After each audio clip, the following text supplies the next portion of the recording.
번째 키워드 김정은 방러 물음표가 붙었습니다. 기사 같이 볼까요? 국정원 북최선이 푸틴과 민감한 얘기 김정은 방러 가능성.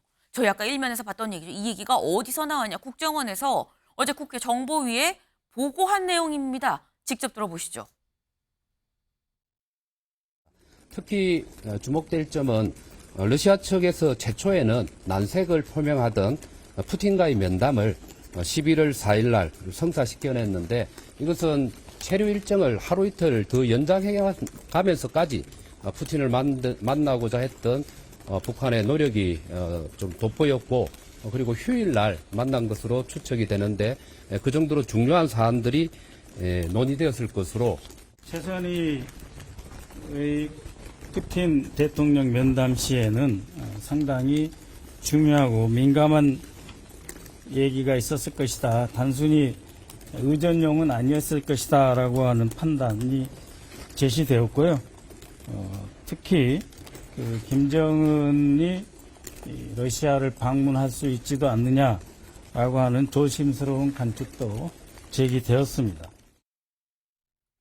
네, 지금 직접 들어보셨습니다. 무슨 얘기냐? 최선희 외무상이 귀국도 미루고 푸틴 대통령을 만났다. 그리고 심지어 그 두 사람이 만난 날은 휴일이었다고 합니다. 굳이 빨간 날, 이 쉬어야 되는 휴일에도 두 사람이 만나서 대체 그럼 무슨 얘기를 했느냐? 방러 가능성이 정말 있는 건가라는 의문이 듭니다, 정 교수님. 예, 그렇죠. 지금 국정원 보고대로 한다면은 네. 최선희가 모스크바 방문하던 와중에 네. 체류 일정을 연장해가면서 또 휴일날 만났다라고 하는 건 뭔가 굉장히 긴밀한 이야기를 했다라고 하는 거죠. 네. 아마도 뭐 추측컨대 김정은의 친서를 직접 전달했을 가능성도 좀 있고요. 이 과정에서 복귀를 해보면 11월 4일 날 만났다라고 하는데 네. 그리고 11월 9일 날 이제 푸틴이 그 북러 포괄적 전략자 동반에 서명을 했습니다. 네. 그리고 김정은은 11월 11일 날 서명을 했고요. 그때 마지막에 그러니까 두 정상 간에 그러니까 그 활용 정점처럼 용의 이제 눈알을 그려놓는 것처럼 마지막 남아 있는 뭔가 과로가 좀 있었던 것 같아요. 북러 사이에 그 과로에 대해서 이제 그 북러 정상이 4일 그 최선희의 직접 메시지 전달을 기점으로 해가지고 네. 합의를 하고 9일과 11일에 연달아 이제 서명을 하고 파병이 나가 있는 북한군들이 실제 교전에 참여를 하고. 타임 순으로 보면 이제 그렇게 되거든요. 시계열 순으로 보면은.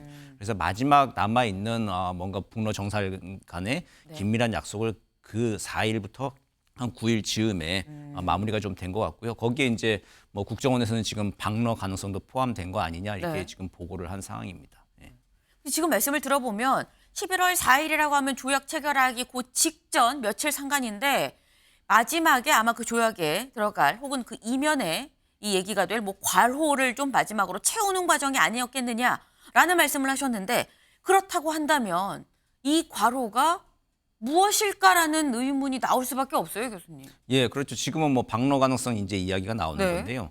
실제 이제 파병의 대가로 이면 계약이죠. 조약은 6월달에 만들어진 거고 네. 그걸 이행을 할 때 이제 그 러시아와 북한 간에 주고받아야 될 게 있잖아요. 그러니까 북한은 이제 병사들을 이제 10월부터 보냈는데 그럼 거기에 대한 대가로 뭐 현금이든 아니면 민감한 군사 기술 지원이든 간에 네. 푸틴의 약속을 받아야 할 뭔가 모종의 필요성이 있었을 거라고 추측을 좀 해볼 수 있겠죠. 그게 뭔지는 뭐 안 밝혀지거나 나중에 밝혀지겠지만 뭐 지금 봐서는 어쨌든 현금일 수 있고요. 네. 그리고 또 뭐 그 북한이 그렇게 원하는 게 그 군사 기술들, 특히 정찰 위성에 관련된 기술이나 네.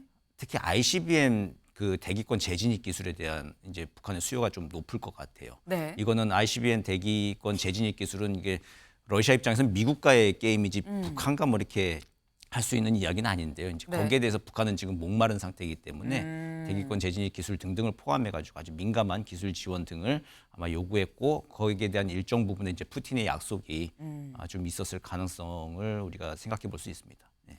지금 그 괄호는 아마도 현금 아니면 기술 지원이 들어간 거 아니었겠느냐라는 말씀을 하셨어요. 네. 지금 어쨌거나 그 괄호가 채워졌고 그래서 조약까지 체결을 했는데 방러 이 지금 마지막 괄호까지 채운 만큼 마지막에 조약을 다 체결을 하고 난 다음에 방러 얘기가 나오고 있다라는 거죠. 근데 교수님 이 방러가 괄호는 말씀처럼 현금 그리고 뭐 기술 지원일 수 있는데 굳이 이거를 김정은 위원장이 방러까지 할 필요성은 없을 수 있는데 방러 얘기까지 나오는 건 뭐가 더 있는 거 아니야라는 생각이 드는 거거든요. 예, 그렇죠. 지금 현재로 봤을 때 제 생각에는 네. 방러를 굳이 할까라는 생각이 좀 일단 들어요. 가능성이 좀 낮아 보인다. 예, 왜냐하면 북한군이 지금 가서 교전을 하고 있는 상황에 네. 직접 모스크바를 간다라고 하는 건 러시아와의 연대를 이제 보여주는 것이기도 하지만 네. 거의 뭐 사실상 공식적으로 김정은이 참전을 이제 국제사회에 확인을 해주는 모양새가 되거든요.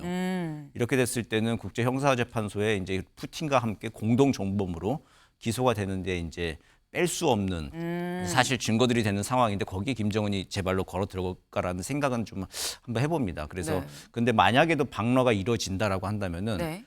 김정은이 굉장히 더 필요로 한 뭔가 푸틴과 직접 만나서 이야기할 필요성이 하나가 있거나 아니면은 뭐 푸틴으로부터 굉장히 큰 선물을 네. 받아서 북러 관계 연대를 더 확실히 하기 위해서 갈 가능성 이쪽이 있죠. 근데 이제 이게 후자 쪽이냐 전자 쪽이냐 봤을 때 후자의 이익이 만약 크다 굉장히 네. 북러 혈맹을 확실하게 하는 단계에 이르는 것까지 이제 모스크바 방문의 필요성이 있다, 가치가 있다라고 한다면은 뭐 예컨대 1월 6일이 이제 김정은 생일인데 2019년도에도 1월 달에 방중을 했습니다. 베이징에. 네. 뭐 그때 즈음해가지고 가서 이제 뭐 생일 잔치도 좀 하고 뭐 이제 이런 식으로 의전 행사도 좀 갖고 긴밀한 이야기도 할 가능성은 배제할 수 없습니다. 아. 그러니까 지금 현재 지금 상황으로 봤을 때는 과연 공동 정범으로 빼도 박도 못하게 같이 몰릴 수 있는 상황에서 굳이 러시아까지 갈까 김정은 위원장이 하지만 그거 말고 그 다른 큰 선물이 준비가 돼 있다고 한다면 또 못 갈 이유도 없기 때문에 약간 가능성이 열려 있다라고 말씀을 하셨어요. 근데 아까 얘기 중에 나왔죠. 마지막 그 과로 때문에 아마 최선희가 이 귀국도 미루고 만난 거 아니겠느냐. 그중에 이 과로가 현금과 이거다라고 말씀하셨죠. 다음 기사 볼까요? 러시아 온갖 군사기술 넘길까 우려돼 북한군 공수여단 배속돼 전투입니다. 네, 이제 군사기술 얘기가 나왔어요. 이걸 지금 넘길까 우려된다라는 얘기였는데 일단 요거부터 좀 짚어보죠. 북한군 러시아 공수여단에 배속돼서 전투를 하고 있다. 근데 교수님, 네. 요 부분 북한군이 현재 공수여단에 배속돼서 전투를 하고 있다. 요거를 우리가 어떤 의미로 지금 해석을 하면 되는 걸까요? 요 부분. 지금 폭풍군단 포함해서 한 11,000명이 가 있다라고 하는 이제 뭐 보도들이 있죠. 네. 그리고 거기가 러시아 공수여단에 배속됐다라고 하는 어쨌든 러시아 편제에 들어가서 러시아군의 지휘를 받으면서 지금 전투를 수행 중인데 네. 공수여단이라고 한다면 특수한 임무를 수행하는 부대잖아요. 그래서 좀 일회용 보병식으로 그냥 일반 보병처럼 이게 사용되는 건 아니고 뭔가 이게 돌격 보병이나 특수 보병의 역할을 상당 부분 좀 부여받고 교전에 임할 가능성.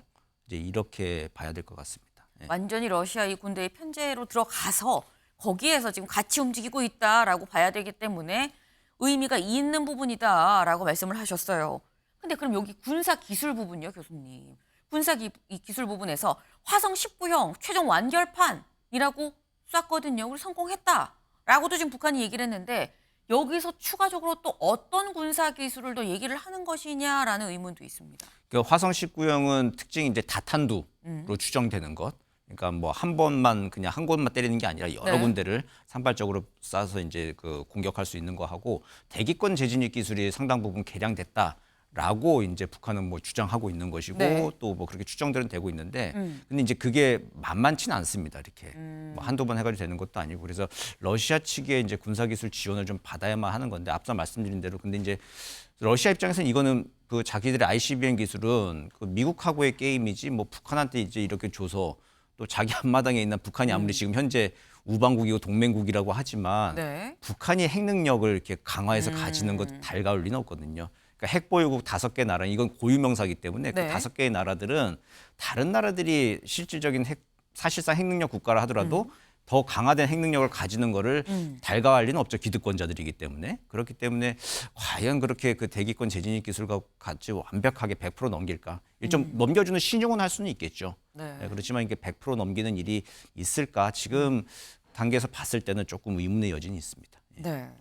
지금 군사 기술이 이전되는 부분에 있어서는 당연히 이전이 뭐 일부 된 것 같기도 하고 더 될 것 같기도 한 상황이긴 하지만 얼만큼 이전을 러시아가 해줄 것이냐는 지켜봐야 된다라는 말씀이에요. 지금 저희가 북한, 러시아만 좀 좁혀서 얘기를 했습니다만 궁극적으로 이건 우크라이나 전쟁에 대한 지금 얘기를 하고 있는 거죠, 저희가. 근데 이 우크라이나 전에 아까 저희 일면에서 잠깐 얘기가 나왔죠. 다음 기사를 좀 보시죠. 정책마저 뒤집고 이번엔 대인질의 승인입니다. 임기 2달밖에 안 남은 바이든 우크라 지원 올인이다라는 거예요. 근데 대인지뢰라는 게 기본적으로 한번 지뢰는 깔면 걷어들이기 진짜 어려운 게 지뢰인 건데 그래서 한반도에 불가라는 것도 아마 따로 정책 방침을 정했었던 걸로 보이는데 교수님. 근데 그 정책을 뒤집고 우크라이나의 구집이 지금 2달밖에 임기가 안 남았는데 허용을 한다. 왜냐라는 겁니다. 그 지금 바이든 행정부하고 그리고 트럼프 당선인 측의 입장이 굉장히 좀 다르죠. 다르죠. 지금 미국 정권 교체기에 굉장히 좀 철학적 질문에 지금 직면하고 있는 거예요. 뭐냐면 이게 정의 실현을 위한 전쟁이냐, 네. 아니면 이익을 관철하기 위한 평화냐. 이게 좀 사실 안 맞잖아요. 잘 평화라고 하더라도 약간 부정의한 평화죠. 이익만을 도모한다고 하면. 근데 정의 실현을 하는 방법이 전쟁이라고 하는 것도 사실은 좀 딜레마적인 상황이죠. 그렇죠. 근데 지금 바이든은 남은 임기 2개월 동안 정의 실현, 그러니까 우크라이나의 영토 회복과 물리적 힘에 의한 그 현상 변경을 다시 원상복구시켜 놓는 그 정의 실현을 하기 위해 지금 전쟁을 택하고 우크라이나 지원에 좀 올인을 하고 있는 거죠. 그래서 네. 장거리 지대지 미사일 이제 공격뿐만 아니라 이제 지금 대인 지뢰까지 좀 허용을 하면서 지금 마지막까지 지금 최선을 다하고 있는 모습입니다. 예. 네. 트럼프 당선인이 취임을 하게 되면 지금의 이 규조가 확연하게 꺾여 이제 종전을 아마 이 시도하지 않겠느냐라는 얘기가 나오고 있죠. 그러다 보니까 그 전에 올인을 하는 거 아니겠느냐라는 말씀이에요. 취임 전 지원 강화 초강수를 두고 있다라는 게 지금 또 부제로도 지금 나와 있습니다. 근데 이런 상황에서 그럼 러시아가 가만히 있겠냐는 거죠. 다음 기사 보시죠. 키이우 미 대사관 폐쇄. 로 대규모 공습 가능성의 직원들 대피입니다. 지금 이 우크라이나에 있는 이 미 대사관 이 홈페이지에 글이 올라왔어요. 뭐라고 올라왔느냐? 네, 중대한 공습 가능성에 대한 구체적인 정보를 입수했다. 대사관을 폐지했고 직원들 다 대피했습니다.라고 하면서 미국 시민들에게 공습 경보가 발령되면 즉시 대피할 준비하실 것을 권고를 드립니다. 라고 얘기를 했습니다. 그러니까 물론 지금 우크라이나를 미국이 지원을 하면서 뭐 미국과 러시아의 대결 국면으로 보이는 면이 없잖아 있긴 한데 교수님. 하지만 이건 그런 양상으로 보이는 것뿐이지 그 전에 지금 한 1km 떨어져서 이렇게 돌 던지고 약간 이런 느낌이었으면 이거는 멱살 잡는 느낌이 분명히 있거든요. 네, 굉장히 지금 긴박한 상황으로 이제 네. 보이는 거죠. 그 지금 미국과 러시아가 하나하나씩 이제 레드라인을 선을 넘으면서 상태가 어디까지 가나 지금 시험을 하고 있는 이런 단계입니다. 뭐 이런 일들은 뭐 과거 현대사에서도 많이 있었어요. 미국과 소련 간에 특히 네. 많이 있었는데 지금 이제 21세기에도 지금 벌어지고 있는 현장을 우리가 보고 있는 건데요. 지금 러시아 같은 경우는 이제 그 미국이 지대지 미사일 러시아 본토 공격을 허용한 거에 대응해서 가지고 핵 교리를 이제 바꾸고 한 거에 대해서 그렇죠. 그리고 또 구체적으로 미국은 또 핵을 전술핵을 직접 쓰진 않겠지만 키우에 대한 이 지금 미사일 공격 공습 가능성에 대해서 이제 구체적인 첩보를 입수했다라고 하는 거죠. 근데 이거는 러시아가 이제 흘리는 거죠 정보를 실제로 할 수 있다라고 하는 걸 보여주면서 서로 하나하나씩 돌을 지금 올려 나가는 네. 과정입니다. 그러면서 실제 미국도 우리 대사관 직원들 피신시키고 할 거 준비돼 있고 우리도 전쟁에 임할 피할 생각 없다라고 하는 걸 지금 같이 아하. 보여주고 있는 거죠. 예.